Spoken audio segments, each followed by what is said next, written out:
안녕하세요. 너싱 제니입니다. 이번 영상에서는 제가 지난 1년간 존스홉킨스에서 DNP 과정 첫 1년을 끝낸 기념으로 1년 동안 어떻게 공부했는지에 대해서 조금 얘기해 보려고 해요. DNP 과정이 궁금하신 분들, 그리고 코로나 시국에 온라인으로 대학원을 어떻게 진행하는지 궁금하신 분들한테 도움이 되는 영상이었으면 좋겠고요.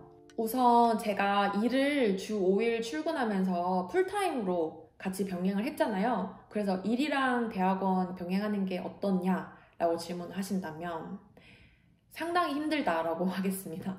이게 첫 학기는 괜찮았는데 제가 이제 지난 1년 동안 총 3학기를 들었어요. 근데 수업이 이제 점점 양이 많아지고 내용도 어려워지더라고요. 그래서 바로 직전 학기였던 여름에 가장 힘들었던 것 같고, 아무래도 주중에는 일하고 저녁에는 집에 와서 공부하다가 자고, 이렇게 월화수목금을 보내다가 주말에는 하루 정도 놀고 이런 식으로 조금 타이트하게 시간 관리를 했어요. 그래서 못할 건 아니지만 상당히 힘들고 여가 시간을 좀 줄여야 한다는 점을 말씀드릴게요.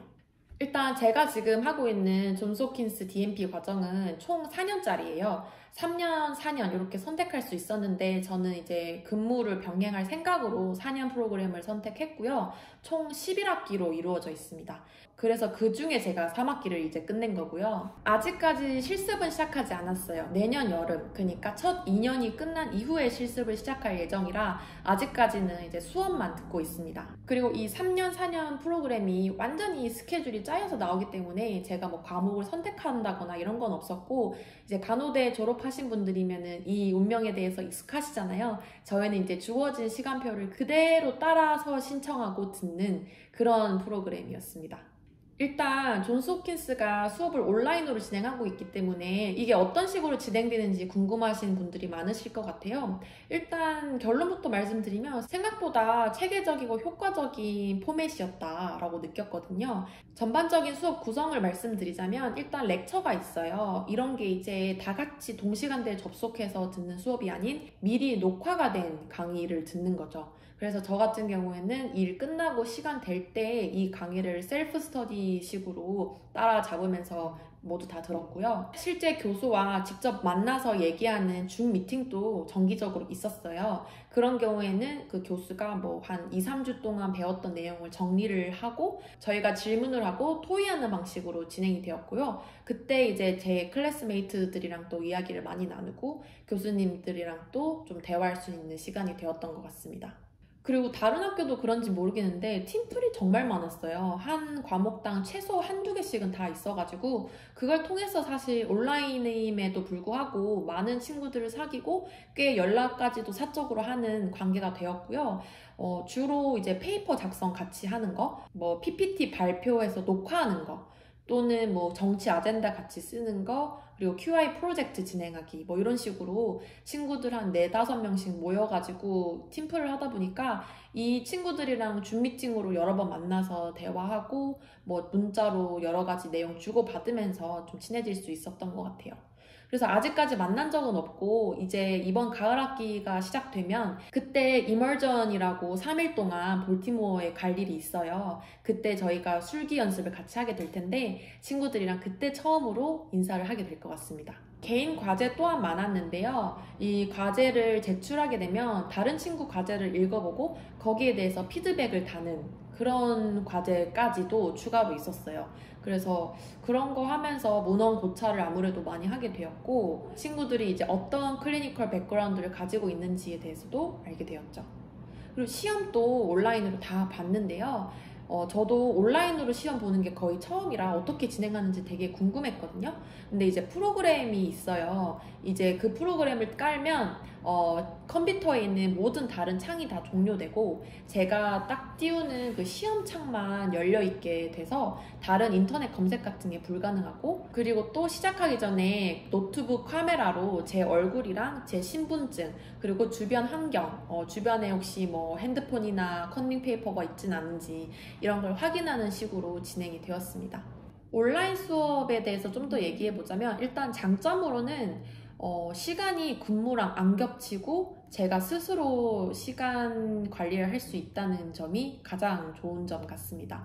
이게 뭐 학부 때나 좀 더 어릴 때면 좀 강압적인 스케줄이 딱딱딱딱 있어야 되고 인펄슨으로 강의실 가는 게 훨씬 효과적이었겠지만 이제 대학원 공부는 그렇게 하는 게 아니잖아요. 어차피 자의적으로 해야 하는 거고 본인 의지가 더 중요하기 때문에 저는 이렇게 에이싱크로너스로 제가 원할 때 수업을 들을 수 있는 방식이 일이랑 병행하기에 정말 큰 도움이 됐다고 생각을 하고요. 가끔 있는 그런 버추얼 줌 미팅 같은 경우에도 옵션을 여러 개 줘요. 이제 교수랑 직접 만나서 대화하고 친구들과 토론하는 꼭 필참해야 하는 그런 수업들이 옵션이 한 4-5개가 돼서 그 중에 하나는 저랑 시간이 맞더라고요.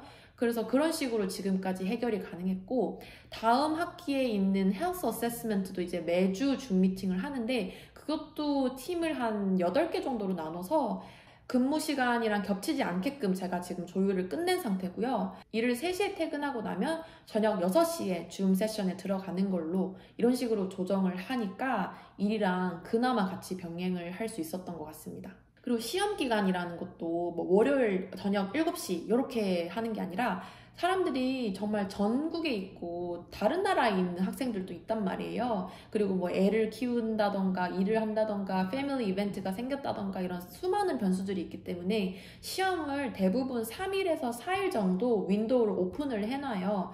그래서 뭐 다음 주 월요일부터 목요일 자정 사이에 본인이 시간 될 때 시험을 응시하면 됩니다. 라고 한다던가 아니면 아예 페이퍼 제출하는 걸로 시험을 대체한다던가 이렇게 진행이 되고 있어서 본인만 시간을 잘 세우면 되더라고요. 하지만 그에 못지않은 단점도 있죠. 어쨌든 인펄슨 미팅이 없기 때문에 교수님이나 저희 동기들이랑 크게 친해지지는 못했다는 거. 아무래도 줌 미팅을 한다고 해도 이제 여러 사람이 한 번에 말하면 다른 사람 말소리가 잘 안 들리기도 하고 또 이제 말하기가 조금 부끄러워서 채팅으로만 글을 남기는 경우도 있고 해서 인펄슨 때처럼 그런 강압적으로 사회생활을 해야 하는 상황에 놓이지 않다 보니까 그런 거에 대한 아쉬움은 분명히 있어요. 같은 시기에 인펄슨 학교에서 MP 공부를 하는 제 친구 이야기를 들어보면 확실히 그런 게 재미는 있는 것 같더라고요. 게다가 학교도 참 예쁜데 캠퍼스 갈 일도 없죠. 그리고 또 볼티모어에 사는 것도 아니죠. 하니까 뭔가 소속감이라는 거랑 애착 이런 게 조금 잘 안 생겼던 것 같아요. 그래서 저도 이게 맞나 이런 생각을 좀 몇 번 했었는데 확실히 학기가 거듭될수록 이제 학교랑 인볼브 되는 활동들이 많고 그리고 다음 학기보다는 매 학기마다 이머전도 갈 거고 내년 여름에 실습을 시작하면은 저는 뭐 볼티모어에 1-2달 정도 체류하면서 존스 홉킨스 병원에서 실습을 꼭 해볼 생각이거든요. 그런 식으로 여러 가지 본인이 할 수 있는 활동을 찾아 나서다 보면은 분명히 학교에서 누릴 수 있는 혜택이 많다고 생각합니다. 그래서 이 온라인 수업을 할 때 주로 사용됐던 플랫폼은 처음에는 블랙보드였는데 저번 학기부터는 캔버스라는 비슷한 플랫폼으로 바뀌었어요. 근데 어쨌든 간에 뭐 강의가 그 온라인 사이트에 올라오고 과제를 그쪽으로 제출하고 성적을 그 홈페이지에서 확인 가능하고 이런 식으로 진행이 다 되고 있고요. 그래서 3학기 수업을 듣는 동안 어떤 걸 가장 많이 배웠냐라고 하시면 일단은 논문 검색 능력이랑 구글링 능력, 그러니까 주로 검색 능력이 정말 많이 늘었고요. 물론 논문을 읽고 결과를 이해하고 분석하는 능력도 조금은 늘었겠죠. 주로 대부분의 그룹 과제나 개인 과제들이 이제 참고 문헌들을 이제 적절하게 찾아서 그 결론을 이해하고 그거를 제 과제 상황에 맞게 이제 적용하는 것들이 많았거든요. 그래서 글을 참조하는 능력, 그리고 특히 APA 스타일로 사이테이션 작성하는 거에 대해서 아주 탄탄하게 배운 것 같습니다. 박사 과정이라는 무게감이 있음에도 불구하고 아직까지는 제가 뭘 안다라고 이렇게 자신있게 말할 수 있는 정도는 안 되고요. 제가 들었던 과목이 주로 뭐 통계나 연구 수업이기 때문에 연구가 이런 거구나, 미국에서는 이런 연구를 좀 많이 하는구나 정도는 이제 알게 된 것 같아요. 그래서 여러 가지 강의를 듣고 뭐 유튜브 영상이나 구글링 그리고 참고 논문들을 읽다 보니까 미국에 대해서 확실히 많이 알게 되었는데요. 워낙 한국이랑 시스템이 다르다 보니 아직도 제가 알아야 할 것들이 많지만 가장 크게 제가 말할 수 있는 거는 일단 의료 불평등이 정말 큰 이슈구나. 특히 소수민족, 이민자 이런 약자들의 입장에서 의료 불평등을 해소하는 것이 가장 큰 관심사구나 라는 걸 알 수 있었고요. 존스 홉킨스가 또 특히나 다이버시티를 중요하고 이제 다양한 백그라운드를 가진 패컬티가 많아서인지 교수님들도 주로 이런 마이너리티에 대한 연구를 많이 하시더라고요.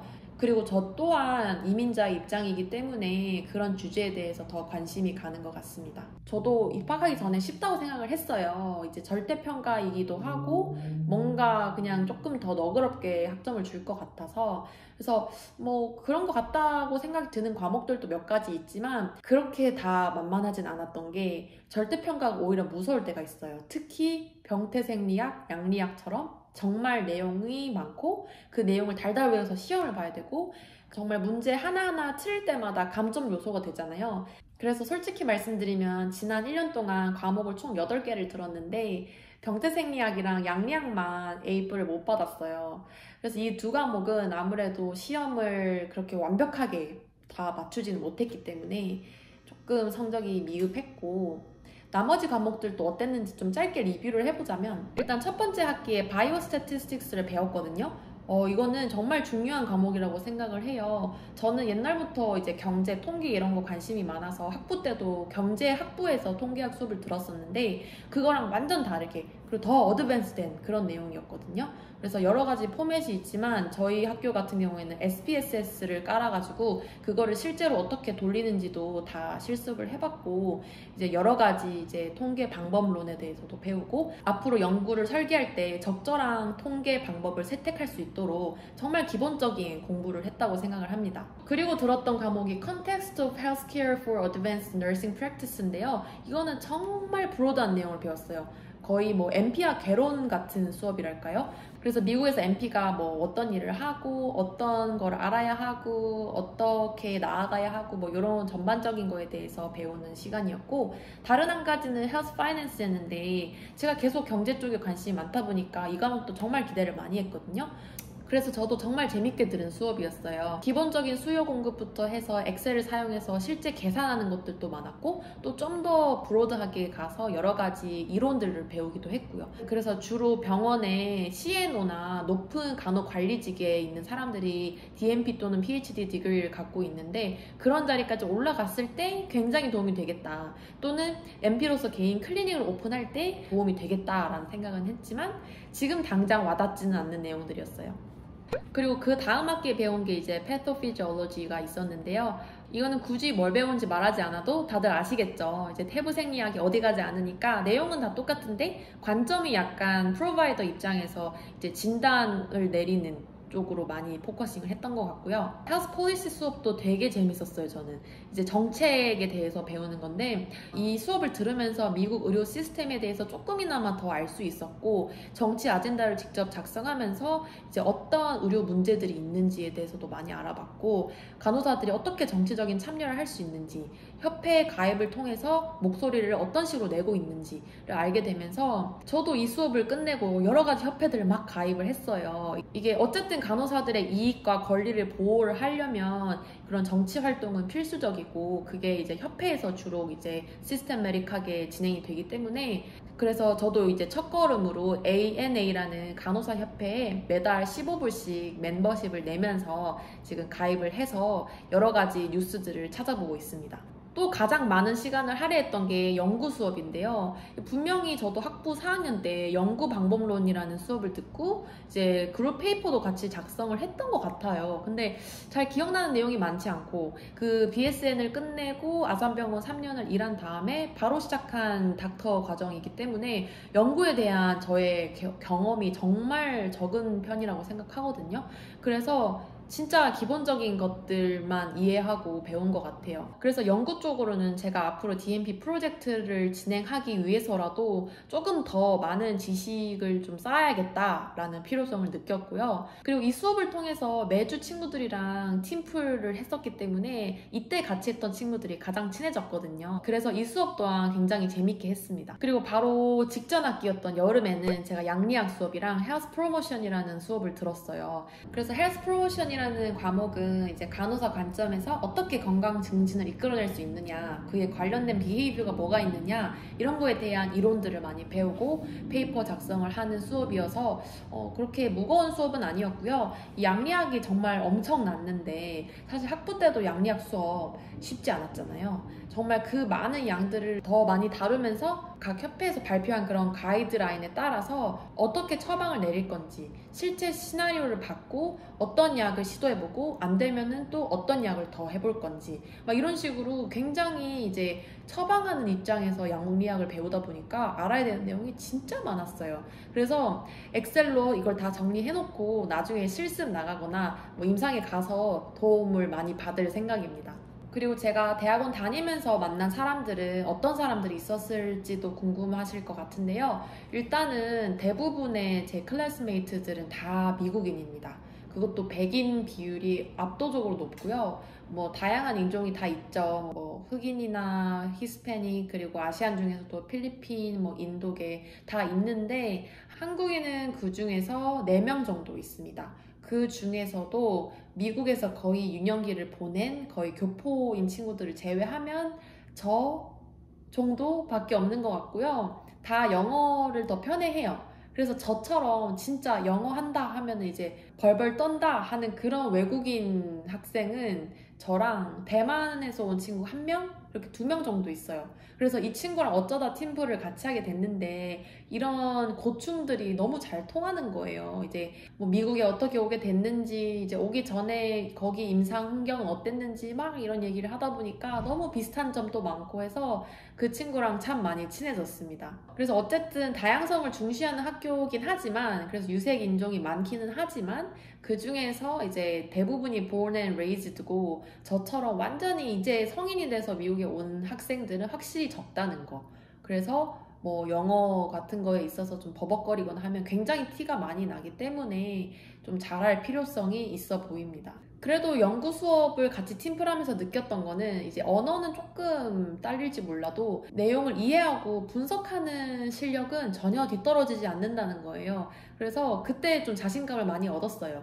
제가 밖으로 표현은 잘 못해도 이 친구들보다 좀 더 내용을 잘 이해하고 있구나 라는 생각을 많이 했었고, 한국인에 대해서만 얘기해보자면 존스 홉킨스의 간호대뿐만 아니라 여러 가지 학과들이 굉장히 유명하기 때문에 한국인 학생들 당연히 많습니다. 물론 뉴욕에 비할 바는 못 되지만 볼티모어에 사는 한국인 유학생들 많고 한인 학생회도 있어서 그쪽에서 많은 이벤트를 매 학기마다 준비하는 걸로 알고 있어요. 저도 이제 같은 DMP 프로그램 하는 언니가 이 학생회를 해서 행사에 가끔 참여하기도 했는데요. 아무래도 볼티모어에 사는 게 아니다 보니까 이제 이렇다 할 친한 친구는 아직 만들지 못했습니다. 그래도 이제 이 같은 DMP 프로그램 하는 윗기수 언니들이 굉장히 저를 반갑게 환영을 해줘서 그 언니들이랑은 계속 교류를 하고 있고, 이제 졸업하신 분 뭐 한 2분, 이제 막학기이신 분 뭐 2분, 이 정도 이제 제가 아는데 다 정말 너무 멋있는 분들이세요. 그래서 제 유튜브 보고 계신 분들은 제가 되게 멋있다고 생각하실 수도 있을 것 같은데 제 입장에서 이 언니들 보면은 정말 너무 멋있습니다. 일단 영어가 저랑 비교도 안 되고요. 어떤 언니는 이제 제가 듣는 수업에 TA로 들어왔었어요. 근데 너무 멋있는 거예요. 정말 같은 한국인인 게 자랑스러울 정도로 진짜 멋있는 분들이고, 저도 그분들한테 이제 여러 가지 조언이나 도움 많이 받으면서 발끝 정도 따라가 보려고 앞으로 많이 노력해야 할 것 같아요. 그리고 DMP뿐만 아니라 존스 홉킨스 간호대에서 PhD 하고 계신 한국인 분들도 몇 분 계신데 그 중에 한 분도 제 수업에 TA로 들어오셨어요. 그분도 너무 멋있어요. 진짜 여기 다니는 분들 다 진짜 똑똑하고 멋있고 제가 닮을 점이 정말 많은 분들이 계십니다. 그래서 존스 홉킨스뿐만 아니더라도 미국 간호대 유학 준비하시는 분께 제 영상이 도움이 많이 됐으면 좋겠고요. 저는 이제 이 영상 찍는 날을 기점으로 일주일 뒤면은 가을 학기 개강이거든요. 이번 학기에는 수업을 4과목이나 듣고 그 중에 하나가 이제 헬스 어세스먼트라서 그 건강 사정 실습을 하러 학교를 가는 일도 있을 거고, 매주 줌 미팅을 통해서 친구들이랑 내용을 리뷰하는 세션도 있을 거예요. 그래서 아무래도 이 과목이 제일 좀 빡세지 않을까라고 예상을 하고 있는데, 그래도 시간 관리 잘 해서 지금까지 해왔듯이 일이랑 잘 병행하는 게 일단은 제 목표고요. 지금 제 가장 큰 고민은 일단은 실습이에요. 실습을 내년 여름에 시작을 하는데, 아무래도 이게 제가 볼티모어에 사는 게 아니다 보니 일단 존스 홉킨스 입학할 때부터 알았던 내용이지만 뉴욕주에서는 실습을 할 수 없고, 기껏해야 뉴저지나 필라델피아에서 실습을 해야 할 것이고, 또는 볼티모어에 가서 학교 병원에서 실습하는 게 가장 조금 편하지 않을까 싶은데, 이 클리니컬 플레이스먼트 팀이 따로 있거든요. 한 4-5명 정도 구성돼서 학생들이 워낙 전국에 흩어져 살고 있으니까 각 지역에 있는 병원들 연락해서 실습지 구해주는 일을 전담해서 하고 있어요. 그래서 열심히 하고 계신 건 아는데, 이제 미리 실습했던 분들의 증언에 따르자면 조금 애로 사항이 많은가 봐요. 그래서 실습지를 무탈이 잘 구할 수 있을까가 가장 큰 고민이고, 또 이제 실습을 시작하게 되면 일을 어쨌든 줄여야 할 텐데, 그때 좀 학교 관련된 활동을 좀 활발하게 하고 싶다라는 바람이 있습니다. 워낙 존스 홉킨스에 이제 커뮤니티 관련된 활동도 많고, 또 리서치나 티칭 경험을 할 수 있는 기회도 많다 보니까 졸업하기 전에 이런 경험들을 좀 많이 누리고 싶어요. 그래서 앞으로는 학교에 투자하는 시간을 조금씩 늘려볼 생각입니다. 그러면 오늘 영상도 도움 많이 되셨으면 좋겠고요. 제가 내년 이맘때도 이제 2년차 소감 영상을 한번 준비해 볼게요. 그럼 다음에 다른 영상으로 또 만나요.